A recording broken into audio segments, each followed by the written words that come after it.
What's something that people get wrong about you? They think I'm grumpy all of the time, and I'm only grumpy most of the time. There's sometimes I'm not grumpy. Now is not one of those times.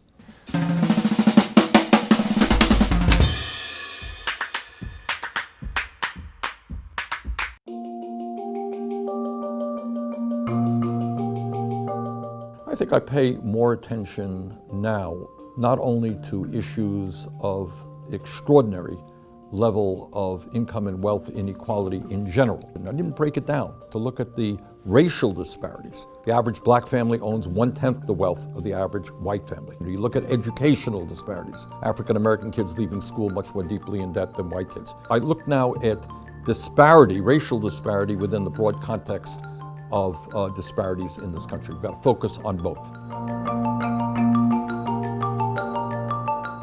It's another barrier that's broken down. And the goal of what politics in America should be is to break down those barriers, to elect people, whether they're women, whether they're men, whether they're gay, whether they're straight, whether they're old, whether they're young. Elect the best candidates, the candidates who speak to your needs. Thinking about bad things before I go to sleep and worrying and not being able to sleep enough. I stop reading the newspapers before I go to sleep.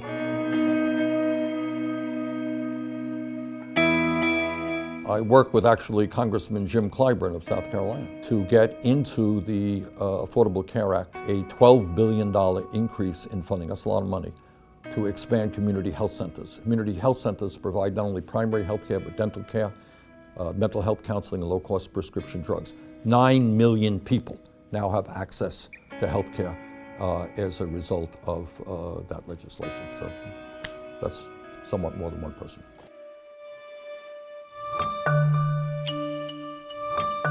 All the time. There was a debate within our office. We introduced a Medicare for All single-payer program. And there was a debate, there was a discussion. Is reproductive health part of it? What about abortion? If you now say that every woman in the country should get government paid for abortion, aren't you going to listen even more opposition? And some people say, God, we're trying to do enough right now, guarantee health care to all people. Why do you want to inject the abortion issue in there? But we feel that reproductive rights and a woman's right to control her own body, that is something that could not be put into this legislation, and it is there. Good question. Not that your other questions weren't good, but this is a particularly good question. All right, here's the story. In the last 45 years, think about it, last 45 years, you've heard a lot of great speeches, you've heard good legislation, you've heard great party platforms, you've heard all kinds of people saying all kinds of wonderful things, right? And yet today, how does it happen that over the last 45 years, the average American worker is earning in real inflation accounted for dollars exactly the same as he or she did 45 years ago? How does that happen? A lot of great speeches and a lot of great legislation, Why does that happen? And the answer is something that very few people talk about. To bring about real change, you need the mass mobilization of millions of people at the grassroots level to stand up and fight for justice. So that's the answer to your question. The answer to your question is that a lot of good people, honest people, well-intentioned people said, you elect me and I'm going to do this. And the result is the rich get much richer and we have veterans sleeping out on the street. Starstruck is not my thing. I will tell you something though, where I do get starstruck, but it's not from stars. I was in California last month in Los Angeles, and a group put on a conference on immigration. And I saw two young girls, I don't know, they were 16 or 17 years of age, and they talked about what it is like to be undocumented and what they're trying to do to help their families. I was starstruck by their courage and their beauty and their decency.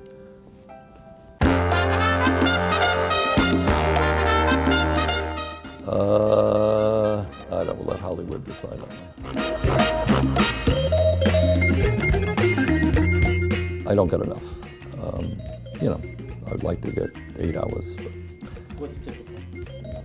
5. We'll do a few more dumb ones and then go back. I thought these were your smart ones.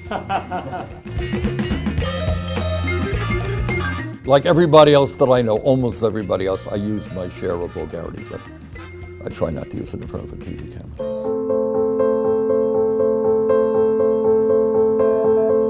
I think centrism ultimately is an ideology which is pushed by the big money interests, which says, hey, we're rich, we're powerful, we're making zillions of dollars in profit, the status quo is working great for us. You want some modest little changes over here, fine, we can do that, but do not challenge our wealth, do not challenge our power.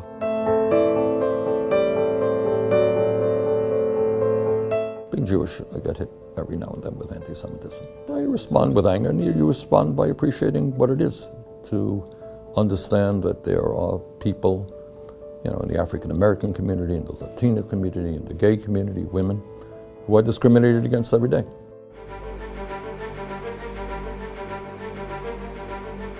When you are Bernie Sanders, you get a lot of criticism from a lot of people, and it's not just from Republicans, it's not just from Wall Street or the insurance companies, it's from, establishment Democrats as well. So, you want to hear a record? I can go on and on. It's a pretty strong record. It is greatly expanding community health centers in this country. It's writing perhaps the most significant veterans piece of legislation. It is doing something really interesting. As part of the Dodd-Frank bill, we got language in it which called for an audit of the Fed. And you know what we learned?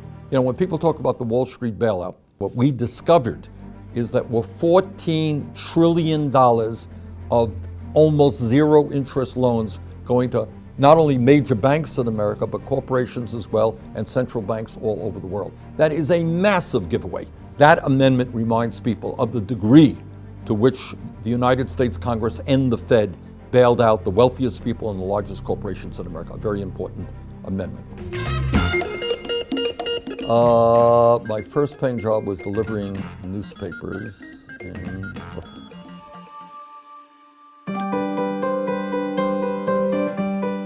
Well, I love my wife. As a matter of fact, she is my best friend and a good advisor to me. And one of the things that's very painful about politics is that it is not good enough in the year 2019 to attack the candidate. I'm attacked every day, and I can live with that. But they go after your wife, they go after your family, lies, and lies.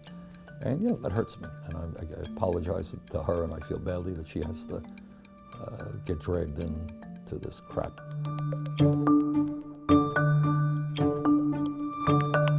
No, that's not the way I look at it. No, it's not that if elected president, we're only going to accomplish one thing. I don't look at politics like that. I look at a political movement in this country which transforms this nation. None of the ideas that I talk about, none of that stuff is radical. None of that stuff is not supported by a majority of the American people. Our job is not just to win the Democratic nomination. It is not just to defeat Donald Trump, the worst president, most dangerous president in modern American history. Our job is to transform this country. So it's not just one thing. It's not combating climate change or Medicare for all. It is doing all of those things, and we can do them because that is what the American people want.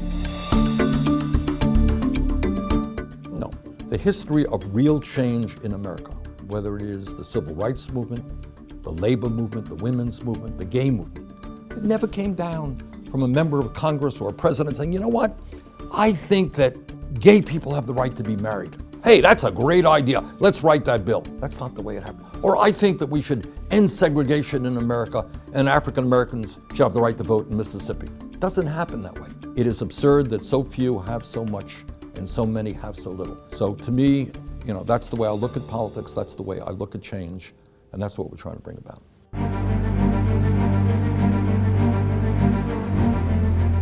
Well, I understand that. I understand that. But, I think our goal, clearly, as I mentioned earlier ago, is to end discrimination in America. We have made progress. 25 years ago, you know how many United States senators were women? 1. Well, today you have over 20. That's progress. And the day will come and must come, and I will do everything I can to make it come, where women have full representation in the Senate, in the House, governors, everything else. We're making progress. We have much more to do, and that's true for the African American community, the Latino community, the gay community. All communities deserve to have a place at the table. Don't let it. We try to keep that video away from him. He's a beautiful kid. One of the regrets about being on the campaign trail is you don't have enough time for your kids or your grandchildren. I have 7 beautiful grandchildren and 4 great kids. And I wish I had more time for them. When I was a young man, I was a fairly good basketball player. I was a pretty good runner. When I can, I like to play ball. Now I am reduced to playing with 8-year-olds who sometimes beat me, but I'm hanging in. More 2020 candidates are coming your way. Drop us a comment below and let us know what you'd like to ask them. You can also check out more presidential contenders in our full 20 Questions for 2020 playlist. And be sure to subscribe to NowThis so you don't miss an episode. Thanks for watching.